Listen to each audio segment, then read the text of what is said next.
I feel a bit out of place since I'm not speaking about the environment, but imagine that there's an environmental connection. And also, I suppose I should apologize, I don't have a lot of photographs or graphics, in fact, on my PowerPoint.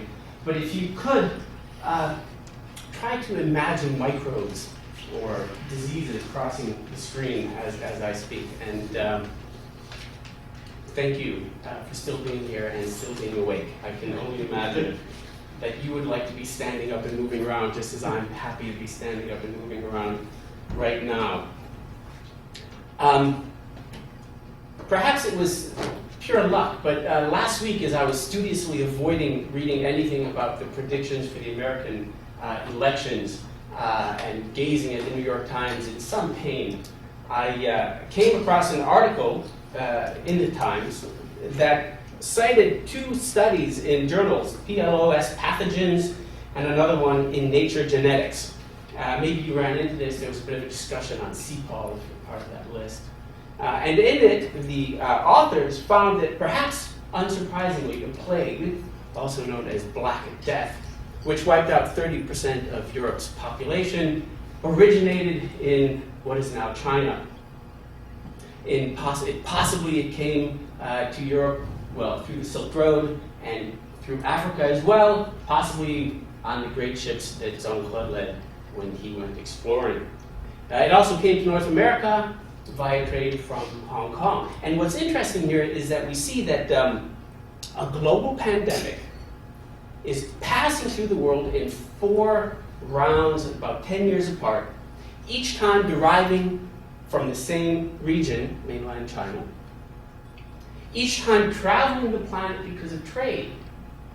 Yes, even then globalization was a major driver of pandemics. As you can imagine, now even more so, globalization is a key driver of global pandemics. Though, at least in theory, at this point, we understand how they spread, and again, in theory, we have a better sense of how to limit the damage that they cause. My goal is to understand the role of global cooperation and how to combine domestic and global pandemic responses to achieve effective containment and control of pandemics, in this case in the Asia Pacific. I focus on China and its domestic response along with its cooperative relationship with the ASEAN countries, the World Health Organization, and the U.S. Centers for Disease Control, or the U.S. CDC.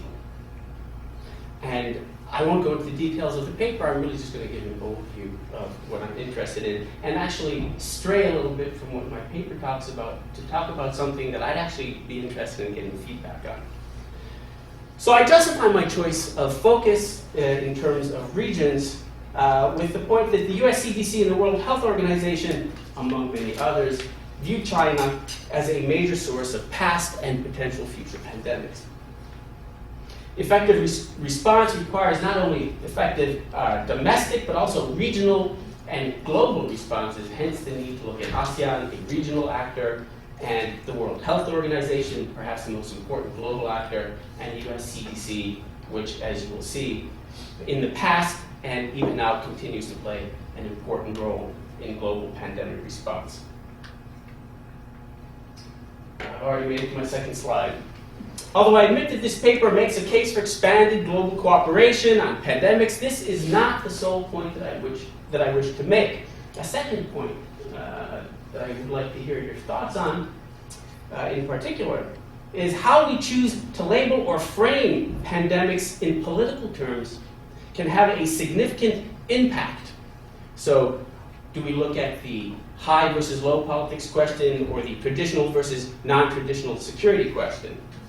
Ultimately, I will argue that we should view global efforts to contain and control pandemic diseases as offering us an opportunity for improved cooperation and security that can be extended beyond just pandemic issues.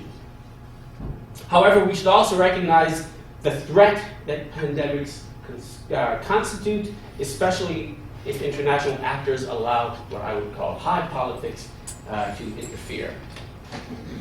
So, after considering the various efforts to develop cooperative pandemic response in the Asia-Pacific region, I will look specifically at SARS and H1N1 or swine flu.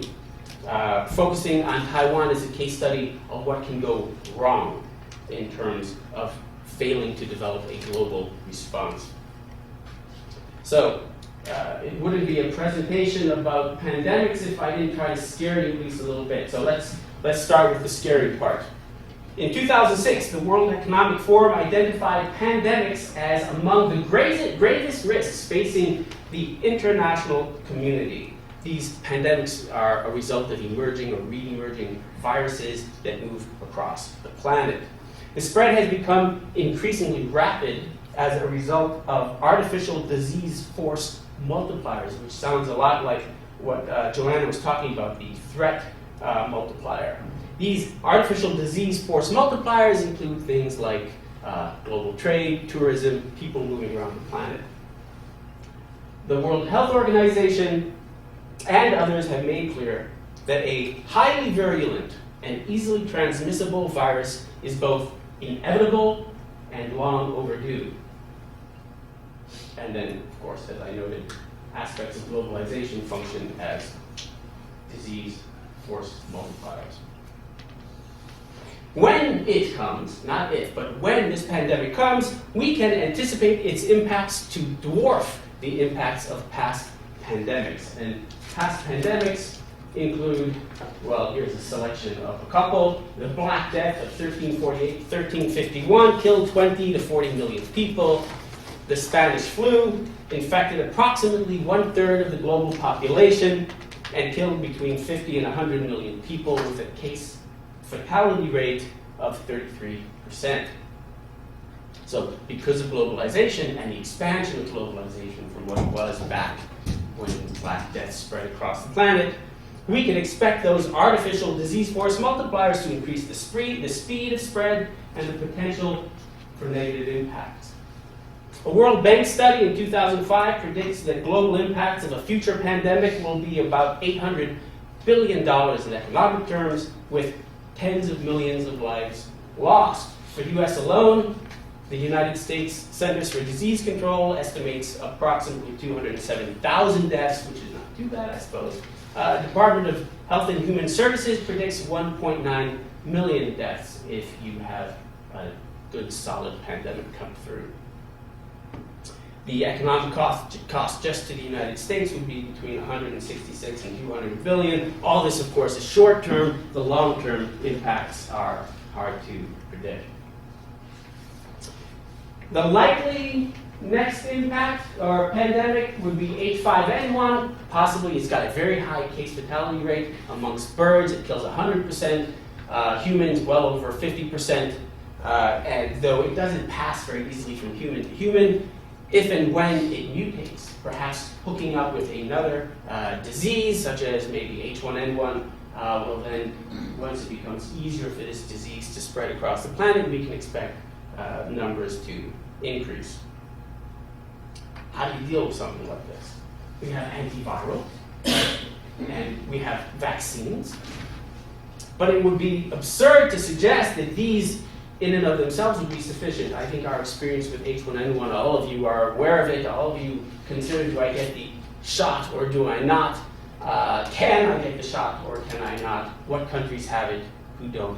You will realize that this is an insufficient response. What the world requires, perhaps the most important component of an effective response, would be global cooperation. As the United States Centers for Disease Control notes, and I'll quote here, "The scope and intensity of global health challenges ensures that no single country or agency can work alone to meet them." In other words, we have to cooperate. If we do not cooperate, we will fail. So we need an internationally coordinated response at the domestic level, coupled with cross-border information sharing and collaboration. And if you're going to do that, you're going to have to take China into account. Yes, as you all know, China has 1/5 of the global population, but it also has 1/7 of the global disease burden, measured in terms of years of healthy life lost. According to the U.S. National Intelligence Estimate from the year 2000, and here are the quote, particularly Chinese agricultural practices place farm animals, fowl, and humans in close proximity and have long facilitated the emergence of new strains of influenza that cause global pandemics.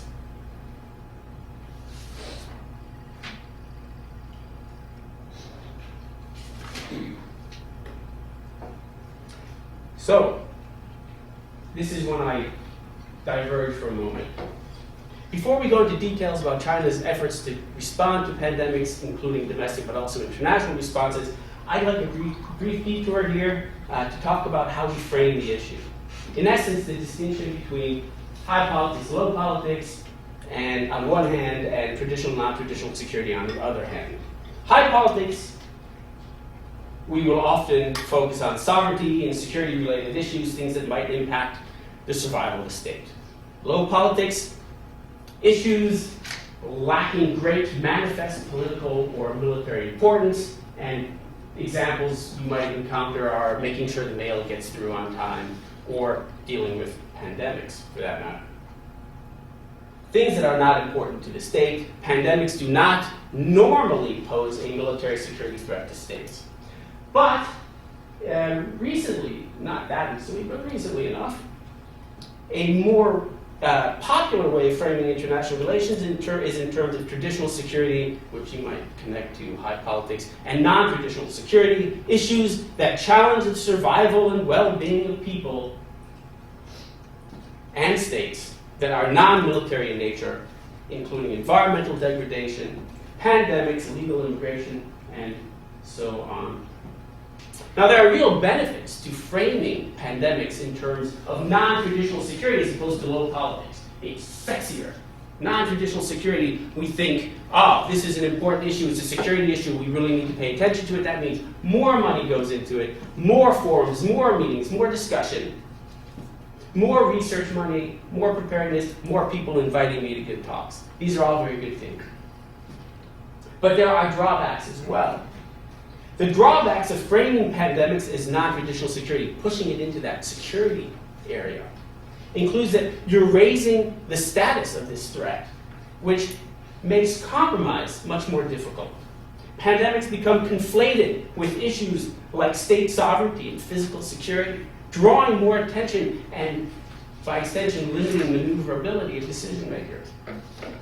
Now, as I argue, if the goal is enhanced cooperation as a necessary condition to effective pandemic response, actions that decrease the likelihood of cooperative behavior should be viewed with concern. All right, that was my detour, something that we can come back to. And now we're on to a discussion of pandemic response to China, and I'll start with SARS. This will be very brief. In 2002-03, SARS breaks out in China. You all know what SARS is, severe acute respiratory syndrome. Lots of people die. The world freaks out. China doesn't tell anybody. Even though it starts in China, China's goal is to keep control of the global narrative. Its goal is to figure out what this new disease is, fix it, and then tell the world how it has fixed it. This will make China look good. And it will avoid problems of economic loss, loss of tourism, and so forth that would arise if China told the world about it, right? The problem is that the disease quickly crosses China's border. It goes into, well, Hong Kong's special autonomous region, and from there, boom, it spreads out to the world. The world finds out about it. The world is unhappy. And China begins to realize that it alone cannot solve this problem. It needs global assistance. Not only does China realize this, but SARS is a wake-up call for the international community. The whole international community comes to realize that they cannot solve this problem without cooperation. And as a result, we see a growth of international cooperation. And I want to talk a little bit about that economic cooperation. You're kidding me. Wow. She's tough. She's tough. So they cooperate. They all cooperate. It's a beautiful thing. She's not cooperating. Some of the institutions of cooperation include ASEAN and ASEAN Plus 3, the World Health Organization, the US CDC. And what is really important about the cooperation that they have, and I don't have to go to the details here. If you want, you can read the paper. If you don't want to, don't read the paper. It's up to you. But the point is that they cooperate on pandemic response, even though there are significant, as we have heard here, security and other challenges that affect the relationship. If we talk about ASEAN, I mean, it's endless. Right now we have problems. ASEAN +3, Japan and China, they're not all that friendly. China and the United States, again, significant issues that have to be dealt with between these countries. And despite these significant challenges to cooperation and getting along, in this sphere, pandemic response, we see new cooperation. So countries are able to overcome the distress, their distress and engage in cooperation. So this actually illustrates for us that pandemic response provides an opportunity. It provides an opportunity not only to work together to solve a significant problem, which is pandemics, it also provides an opportunity for cooperation in a low-stress area that can then have positive spillover effects into other areas of politics, one would hope. But pandemics are quite obviously a serious threat as well, and Taiwan is a wonderful way to study this threat. I have to say that every time I write something about Taiwan, I get nervous. I don't know who my audience is going to be, and I don't know what I should call it. So the paper became the People's Republic of China rather than China because I figured I don't want to get into this complicated. I don't want to take a position on Taiwan independence. I'm telling you that right now. At least not in this paper. So, if we accept that it is widely recognized that in order to effectively respond to pandemics, you need global cooperation, what do we do about a situation like Taiwan? In 1972, Taiwan is kicked out of the World Health Organization, loses all of the benefits of being part of the World Health Organization. Any information that Taiwan needs from the World Health Organization, it is now required to get via China. If China doesn't give it to them, they have to find another way to get it. And this becomes a problem. The Chinese say, we will take care of Taiwan. We will provide them with the information that they need. And yet the reality is that Taiwan, on a per capita basis, had the worst SARS problem of all countries, or regions, if you prefer. And at least part of the reason for this is, according to the Taiwanese, China's prioritization of politics, which endangered the people in Taiwan and decreased the status, the value, the recognition, the legitimacy of the World Health Organization.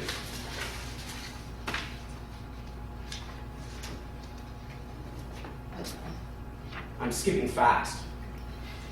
Under growing pressure from the international community, the PRC, China, did allow information from the World Health Organization to get to Taiwan. But in part, it required the World Health Organization to say, we're sending people to Taiwan with or without your approval, and the Chinese coming back and saying, post facto, okay, that's a good idea. We should do that.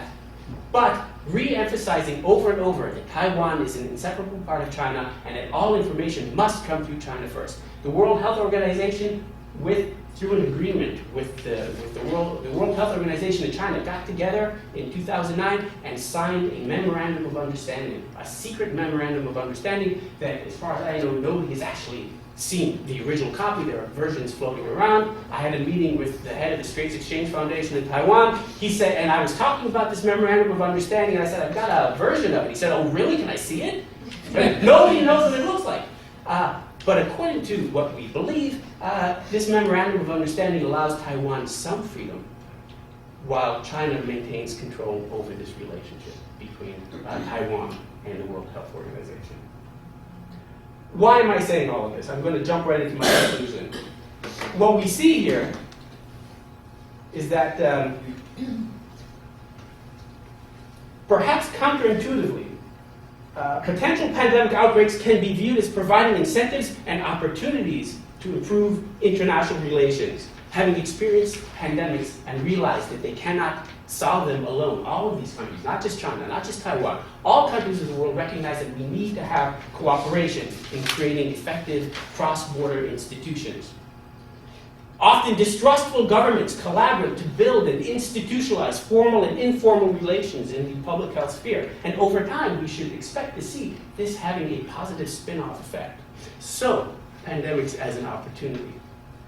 But while cooperation on global public health and pandemic control provides room for optimism, politics can impinge to threaten not only interstate relations, but also the capacity of the international community to protect itself from the next global pandemic. Thus, pandemics should be viewed as a threat. I only talk about ASEAN and China, the US and China, the World Health Organization in this paper. But I would argue that this relationship, this cooperation that we need to see, this opportunity and threat relationship, it extends well beyond just this one area. And the question, perhaps, that I come back to is the framing one.